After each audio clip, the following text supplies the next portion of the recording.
യുവതിയുടെ മരണം കൊലപാതകമെന്ന് തെളിഞ്ഞു. ആൺ സുഹൃത്ത് വൈശാഖൻ പോലീസ് പിടിയിൽ. ബന്ധം ഭാര്യ അറിയുമെന്ന് കരുതിയാണ് കൊലപാതകം നടത്തിയതെന്ന് പ്രതി പോലീസിനോട് പറഞ്ഞു. ഈ മാസം 24-നാണ് മാളിക്കടവിലെ പ്രതിയുടെ ചെറുകിട വ്യവസായശാലയിൽ യുവതി തൂങ്ങിമരിച്ച നിലയിൽ കണ്ടെത്തിയത്. ഒരുമിച്ച് ആത്മഹത്യ ചെയ്യാമെന്ന് പറഞ്ഞ് വിളിച്ചു വരുത്തി യുവതിയെ കൊലപ്പെടുത്തുകയായിരുന്നു. പ്രതിയുടെ ഭാര്യ സഹോദരിയാണ് മരിച്ച യുവതി. ജ്യൂസിൽ ഉറക്ക ഗുളിക കലർത്തി നൽകിയതിനു ശേഷം യുവതിയോട് കയറിൽ കെട്ടിത്തൂങ്ങാൻ ആവശ്യപ്പെടുകയായിരുന്നു. എന്നാൽ വ്യവസായശാലയിലെ CCTV ദൃശ്യങ്ങൾ പോലീസിന് ലഭിച്ചതോടുകൂടിയാണ് കൊലപാതകത്തിന്റെ ചുരുളഴിയുന്നത്. CCTV ദൃശ്യങ്ങളിൽ നിന്ന് ലഭിച്ച ഇവരുടെ സംഭാഷണങ്ങളും നിർണായകമായി.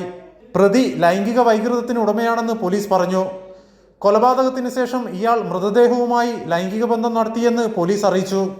വൈശാഖൻ തന്നെ അപായപ്പെടുത്തുമെന്ന് യുവതി ഡയറിയിൽ എഴുതിയിരുന്നുവെന്നും പ്രതിക്ക് നിരവധി സ്ത്രീകളുമായി വഴിവിട്ട ബന്ധങ്ങൾ ഉണ്ടായിരുന്നുവെന്നും പോലീസ് പറഞ്ഞു.